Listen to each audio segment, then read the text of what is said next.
నమస్తే, welcome to Telugu రాజ్యం. నేను బిరామ్.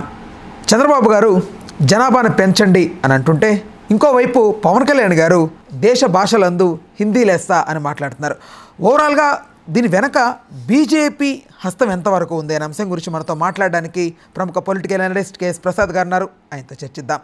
సార్ నమస్తే అండి. నమస్తే అండి. దేశ భాషలందు హిందీ లెస్స అంటున్నారు పవన్ కళ్యాణ్ గారు. సో ఈ వ్యాఖ్యలు మీరు ఎలా చూస్తూ ఉన్నారు? అదండి, దేశ భాషలందు తెలుగు లెస్స అని చదివిన మహానుభావులు మన దగ్గర వీళ్ళు ఎవరండి? హిందీలు తీసుకొచ్చి అసలు ఇంకా ఇంకేం తెలిసిన మాట్లాడండి. హిందీ భాష పుట్టింది ఎప్పుడు, తెలుగు భాష పుట్టింది ఎప్పుడు? దశాబ్దాల చరిత్ర ఉన్నది హిందీ భాష, సహస్ర దశాబ్దాల చరిత్ర కలిగింది తెలుగు భాష. 2000 సంవత్సరాలు తెలుగు, 700 సంవత్సరాలు హిందీ. సో వీటికి దానికి ఏ ప్రాతిపదిక మీద? సంస్కృత భాష నుంచి డిరైవ్ అయిన భాషలు ఇవి ప్రాంత పరిరక్షణ కోసం ఆవిష్కరించబడిన కొన్ని లాంగ్వేజెస్కి వీళ్ళు గుర్తింపు ఇవ్వడం ఏంటి సార్? ఎప్పుడో గుర్తింపు చేశారు. ఇప్పుడు కొన్ని విధానంగా ఇప్పుడు దేశంలో మొత్తం 18 భాషలు రికగ్నైజ్డ్ లాంగ్వేజెస్ ఉన్నాయి. తెలుసా మీకు? చాలామందికి తెలుసుకోవాల్సిన విషయం ఏంటంటే, ఇప్పుడు ఉదాహరణకి ఢిల్లీలో తెలుగు మీడియం స్కూల్ ఉంటుంది, అలా గుజరాత్లో కూడా తెలుగు మీడియం స్కూల్ ఉంటుంది, అలా అన్ని స్టేట్లో కూడా తెలుగు మీడియం స్కూల్స్ ఉంటాయి. ఎందుకు ఉంటాయి అంటే, because is all recognised languages. Recognised languages స్కూల్స్కి ఖచ్చితంగా యాక్సెప్టెన్స్ ఉంటుంది. ఇప్పుడు మనం చూడండి, హిందీ అన్నది ప్రతి స్టేట్లోనూ మనకి సెకండ్ లాంగ్వేజ్, థర్డ్ లాంగ్వేజ్ తీసుకునే ఆప్షన్ ఉంది. మనకి ఫస్ట్ లాంగ్వేజ్ తెలుగే, second language English, third language Hindi చెప్పేవారు 10th క్లాస్ దాకా. యాప్ ఉందా? మర్చిపోయారా? గుర్తుంది సార్. అమిత్ షా చెప్పాడు కాబట్టి ఇమీడియట్గా మనకి చూడండి, ఇప్పుడు జాతరలు అవుతుంటే పూనకాలు అవుతాయంటే, అలా పూనకాలు వచ్చి కూడా ఉంటే పవన్ కళ్యాణ్ ఉచ్చం నీచం వెనక ముందు అసలేంటో వాస్తవం ఏంటో ఇవి ఏవి అవసరంలే. గుడ్డెత్తి చేతుల్లో పన్నెడు పోవడం, ఏది పడితే అది మాట్లాడడం. సార్ ఇప్పుడు వాస్తవంగా ఏంది వాస్తవం? అసలు వాస్తవానికి ఈయనకి ఎందుకు అసలు ఫస్ట్ హిందీ భాషను ఏమైనా ప్రచార కమిటీ వేసి, నీకు దారాబాబు నువ్వే మొత్తం దేశంలో మొత్తం అన్ని దగ్గర తిరిగి హిందీ భాషను ప్రచారం చేయమని చెప్పారా? ఓ పక్క తమిళనాడులో హిందీ భాష అంటే అర్థాలే మారిపోతాయి. కర్ణాటకలో కొబ్బరి బండని ఏమంటారు తెలుసు కదా? తెలుగులో చెప్పు తీసుకు కొడతారా మాట ఎవడతారని చెప్తే? తెలుసా మీకు అర్థాలు?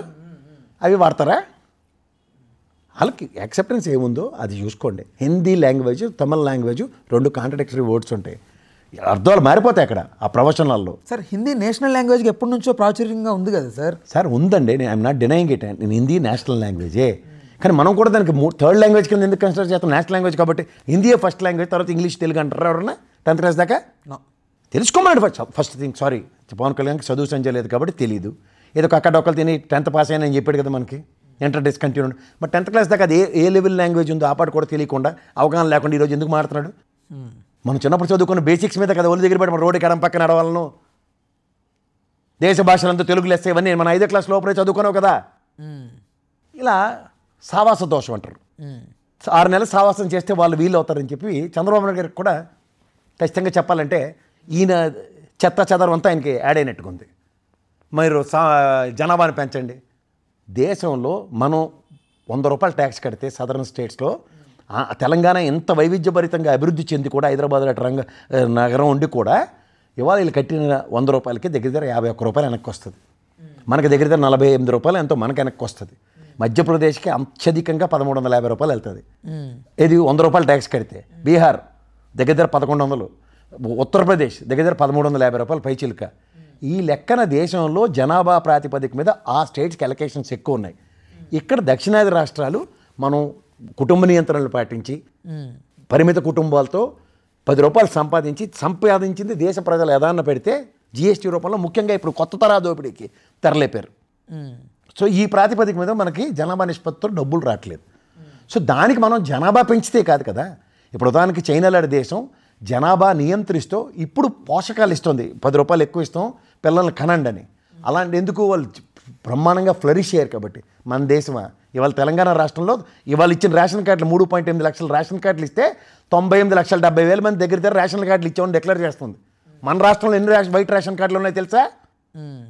1,54,00,000 కుటుంబాలు ఉంటాయి, 1,47,00,000 వైట్ రేషన్ కార్డులు ఉన్నాయి. అంటే ఎవరు అభివృద్ధి చెందిన వాళ్ళు? వీళ్ళకి ఇంకా జనాభా పెంచమంటారా? సంపద సృష్టించడం, ఆదాయ వనరులు వచ్చే మార్గం చెప్తే పిల్లలు ఎత్తుకోవడానికి ఉపయోగపడతాయి. ఏది ఉపాధి కల్పన లేదు. 4 లక్షల ఉద్యోగాలు ఇవ్వాలి మీరు చెప్పిన 20 లక్షల ప్రకారం అయితే ఎన్ని మందికి ఉద్యోగాలు ఇచ్చారు? జనాభా నిష్పత్తిన కేంద్ర ప్రభుత్వంతో డైలాగ్ ఓపెన్ చేయండి. జనగణన జరిగితే ఫస్ట్ ఆఫ్ ఆల్ ఇవాళ మనకు 2011లో మీ రామారావు గారు పార్టీ పెట్టినప్పుడు 6 కోట్ల ఆంధ్ర జనం కాదు, ఆంధ్రప్రదేశ్లోనే 6 కోట్ల పైచీలకు జనాభా ఉంటారు. లెక్క పెట్టమనండి. సో ఇవేవి లెక్కలు ఇవ్వకుండా గుడ్డ చేల్లో పడినట్టు ఇంకా జనాభా పెంచుకోండి అని అనవసరమైన మాటలు పెడితే ఇప్పటికే చిన్న చితక కుటుంబంలో కుటుంబ నియంత్రణ కార్యక్రమాలు పాటించక ఎబ్బడి ముప్పటిగా సంతానం కుచేల సంతానాలను కనుక్కొని కాలు చెయ్యి అందక ఏం చేస్తున్నారో అర్థమవుతుంది సమాజం చూస్తే. చేత 2 విషయాలు అవగాహన రాహిత్యంతో ఇదే కేంద్ర ప్రభుత్వంతో ఎన్డీఏలో ఉన్నారు కాబట్టి కూర్చుని మాట్లాడండి. జనగణన చేసి జనాభా నిష్పత్తిన మాకు వచ్చి రేషియో పెంచండి, హయ్యెస్ట్ కంట్రిబ్యూట్ చేస్తున్నాం కాబట్టి మాకు కొంచెం ఆర్థికంగా ఇంకొంచెం హక్కు ఎక్కువ మనం అడగండి. అవేవి మాట్లాడకుండా జనాభాలు పెంచుకుంటారా? ఇటు పుట్టిన పుట్టడం లెక్కలోకి వేస్తారా? మీరు చెప్పిన పని వాళ్ళు మొదలెడితే సంవత్సరం పడుతుంది ఉత్పత్తి ప్రొడక్షన్ అవుట్కమ్ రావడానికి. నీళ్ళటోడికైతే ఇంకా పెళ్ళే కాలేదు. దేశ జనాభాని పెంచండి అని రాష్ట్ర స్థాయి నేతలు చెప్పడం ఏంటి సార్? అది ఇప్పటికీ అదే కదండి నేను చెప్తుంది. చైనా దాటిపోయి మనం దేశ స్థాయిలో జనాభా నియంత్రణ కోసం వాళ్ళు కింద మీద పడుతున్నారు. తీరువ దెబ్బ లేకుండా తలో పక్క కాలో పక్క పెట్టుకుని డ్రైవింగ్ చేస్తే ఏం చేయాలి సార్? అలైన్మెంట్ డీరే లేని బండి ఉండాలి, వెళ్తున్నాం మనం. మన అమరావతి విషయం కూడా అదే కదా. ఇప్పుడు స్టాండ్ స్టిల్ వచ్చింది. ఎందుకు భూమి సేకరణలు ఆపమన్నారు? దేనికి ఆపమన్నారు చెప్పండి? మనం ఎన్డీఏ కూటమిలో ఉన్నాం కాబట్టి ప్రపంచ స్థాయిని మించిన రైల్వే స్టేషన్ వస్తుంది, ప్రపంచంలో ఎక్కడ లేని ఎయిర్పోర్ట్ వస్తుంది, ఇంకో ఎయిర్పోర్ట్. ఎవడు చెప్పన్నాడు? ఎవడికి అడిగాడు? ఎవరు చెప్పాలన్నమాట? స్పెషల్ స్టేటస్కి ఇంకా ఏమీ లేదు కదా సార్ అక్కడ. ఇంకేంటి స్పెషల్ స్టేటస్? ముగిపోయిన అజ్యం ఉంటుంది బీజేపీ. సో ఇలాంటి కాంట్రడిక్షన్స్ ఎప్పుడైతే ఉంటున్నాయో ఇవన్నిటి మీద బీజేపీ ఫుడ్ డౌన్ చేస్తుంది అన్నది అంతర్గతంగా జరుగుతున్న చర్చ. వీళ్ళకి తీరువ దెబ్బ లేకుండా ఏది పడితే అది మాట్లాడుకుంటూ 6 నెలల సావాస దోషంలో వీళ్ళు అల్లు అవుతారు దానికి అసలు ఏ తెలివితే అట్లా లేని పవన్ కళ్యాణ్ మాట్లాడి చంద్రబాబు గారు కూడా మాట్లాడుతుంటే ఏం చేయాలో నాకు అర్థం కావట్లే, ఎవరికీ అర్థం కావట్లే. అదేంటిది? అదే ఉత్తరప్రదేశ్ నుంచి ఒరిస్సా నుంచి ఏడ పడితే ఆడ నుంచి వచ్చి ఇక్కడ పని చేస్తూ ఉంటారు. అలాగే 100 పౌరసత్వంలాగా ఎక్కడ ఉంటారో ఎక్కడ డబ్బులు సంపాదిస్తారో అక్కడికి వెళ్ళి ఓట్లు వేస్తారు.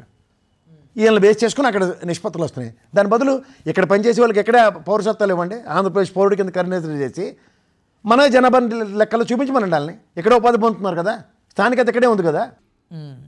అలాంటిది మెకానిజం క్రియేట్ చేస్తారేమో అంటే అది కాదట సార్. వలస రావాలంటే ఇండస్ట్రీస్ ఉండాలి కదా సార్ ఫస్ట్ ఆంధ్రప్రదేశ్లో. ఇప్పుడు ఇదే కదా, దాన్ని సంపద సృష్టిస్తే ఆటోమేటిక్గా అన్ని బ్యాలెన్స్ ఎఫెక్ట్ అవుతాయి.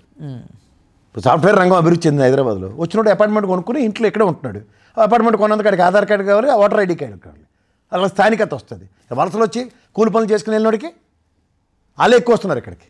ఇప్పుడు దేశ జనాభా పెరిగి ఏంటంటే ప్రధానంగా వాళ్ళ లక్ష్యం ఏంటి సార్ పెంచడానికి?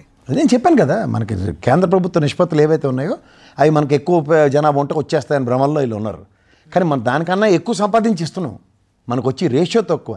దాని మీద నువ్వు డైలాగ్ ఓపెన్ చేయాలి. కానీ ఇంత జనాభా నాకు ఉంది కాబట్టి వస్తుంది అన్నది జరగని పని. ఈరోజు రాత్రి ఇప్పుడు ఆల్రెడీ ఇంకొక 5 ఏళ్ళ పాటు ఇదే ప్రభుత్వం ఉంది, వెరీ గుడ్. ఈ ప్రభుత్వంలో జనాభా ఉత్పత్తి గురించి చెప్పారు, వెరీ గుడ్. కానీ నెక్స్ట్ వచ్చే ప్రభుత్వం జనాభా ఉత్పత్తికి నియంత్రించి, లేకపోతే కేంద్ర ప్రభుత్వం ఈ విధమైన డైలాగ్ ముందుకు వెళ్ళకుండా ఎక్కడితోనే స్టాండ్ స్టిల్ ఉందనుకోండి, ఇబ్బంది పడే జనాభా కదా. Right sir, thank you. Hello, Telugu రాజ్యం ఛానల్ చూస్తున్నారా? సామాజిక రాజకీయ జీవన చిత్రణే తెలుగు రాజ్యం. అతిశయోక్తులు అసత్యాలు ఉండవు. రాజకీయ కోణం కాదు, ప్రజా కోణమే కొలబద్ద. తెలుగు రాజ్యం వీక్షణ మీ ఉత్తమ అభిరుచికి నిదర్శనం.